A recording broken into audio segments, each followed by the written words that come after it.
Estamos con el abogado Juan Carlos Salinas, abogado del Instituto Muñiz, y me imagino pues que la respuesta no es tan simple, ¿no? ¿Cómo está? Gracias. Buenas tardes, Mónica, muchas gracias por la invitación. Bueno, en principio creo que lo que es importante que conozca la ciudadanía es que los contratos por su propia naturaleza son acuerdos que se hacen para cumplirse, ¿no? Y la lógica de los contratos la vivimos nosotros día a día, cuando queremos comprar un automóvil, queremos adquirir una casa, cuando hacemos compras en el supermercado. Lo que nosotros esperamos es que la contraparte en el contrato cumpla los términos y las condiciones a los cuales esa contraparte se compromete. Entonces, este principio, que es un principio de base, que además es un principio que está reconocido y garantizado constitucionalmente y en las leyes, es el principio del que debemos partir. Claro, pero cuando se parte y cuando se conoce, digamos, que una de las partes o las dos partes han hecho un acuerdo que está basado en niveles de corrupción, ¿esto le da al Estado la posibilidad de defenderse y anular esa circunstancia o no se la da? Correcto. Eso ya es un plano distinto, porque ya no hablamos de la propia naturaleza del contrato, sino hablamos de los problemas que pueden haber surgido en el nacimiento del contrato o en la ejecución del contrato. Y aquí lo que tú comentas son efectivamente dos cosas interesantes, porque claro está, si existen problemas en el momento de celebrar un contrato, en el momento de dar nacimiento a un contrato, en el origen del contrato, evidentemente esos problemas afectan a la relación contractual y tienen que ser resueltos de alguna manera. Lo mismo ocurre cuando esos problemas se dan en la vida del contrato. Y entonces, en esos casos, los abogados y en general las personas nos situamos en el plano de cuáles son los mecanismos que existen para poder privar de efectos a ese contrato.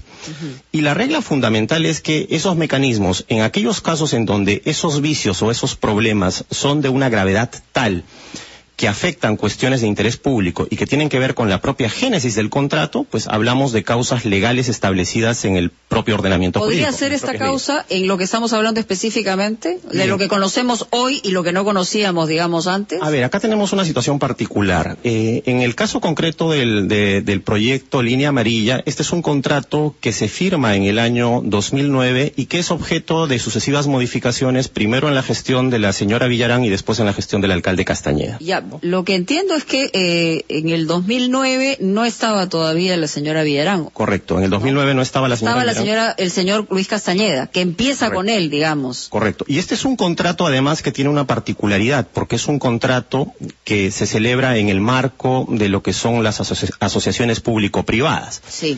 Para que el auditorio pueda comprender un poco este tema, a nivel del Estado existen distintas formas en las que uno puede contratar.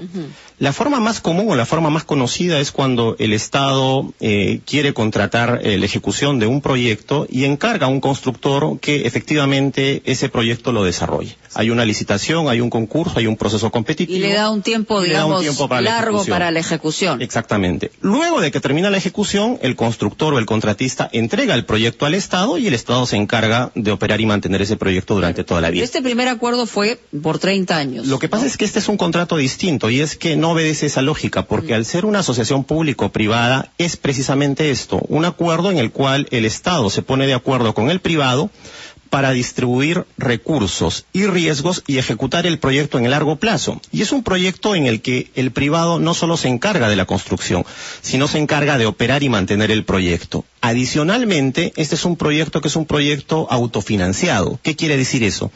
Que los propios flujos de la explotación del proyecto son los que van a pagar el proyecto. Por eso el peaje, por ejemplo, en este caso llega a 5.70 y lo que se dice es que lo único que llega a la municipalidad es 0.33 centavos. Correcto, pero entonces ahí el problema es un tanto distinto, porque cuando uno tiene una aproximación a estos contratos, la regla básica, la regla de oro es evaluar lo que es el equilibrio económico financiero del contrato. ¿Y en qué consiste eso?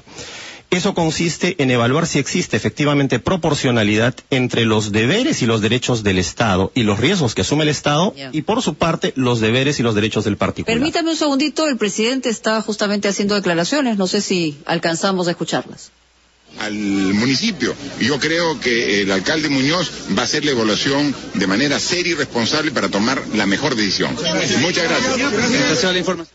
Bueno, se ha referido precisamente a lo que estábamos comentando. Correcto. Y ahí yo quería también entrar. Yo sé que, digamos, su punto de vista es absolutamente jurídico, pero al escuchar ayer al alcalde de Lima, podríamos coincidir, digamos, en la reacción emotiva, pero unilateralmente se podría, digamos, invocando alguna de la cláusula que tiene que ver con la base de corrupción, ¿se podría anular ese contrato sin tener las consecuencias que podemos haber tenido en otras circunstancias? Correcto. Si en este caso se demuestra que la voluntad estuvo viciada por un problema de corrupción y el problema tuvo su origen en la génesis del contrato, evidentemente hay mecanismos que puedan remediar eso. Pero adicionalmente, este tipo de contratos además prevén la posibilidad de que el concedente, es decir, el Estado, de modo unilateral pueda resolver el contrato, es decir, pueda dejarlo sin efecto, alegando razones de interés público. Ya, pero eso le puede, digamos, devenir en una contrademanda. Exactamente. Ese tema sí es un tema particularmente interesante porque cuando se trata de alegar interés público no se trata simplemente de decirlo, también hay que demostrarlo. Hay que demostrarlo, y ahí viene el problema. Y ahí viene el problema. ¿Tiene que ser bajo sentencia en una circunstancia o puede ser en periodo...? No necesariamente. No necesariamente. Lo que ocurre en este caso particular del contrato de línea amarilla... Me estoy pasando, solo para entender. Lo que ocurre en este caso particular del contrato de línea amarilla es que efectivamente este contrato prevé un mecanismo para poder resolverlo unilateralmente, invocando interés público, pero ese mecanismo está sujeto a ciertas reglas. Okay. La primera regla y más importante es un plazo de anticipación. Este contrato establece que si el Estado quiere resolverlo, tiene que dar un plazo de anticipación de 12 meses al concesionario a efectos de que esta causal pueda operar. Pero no solo eso.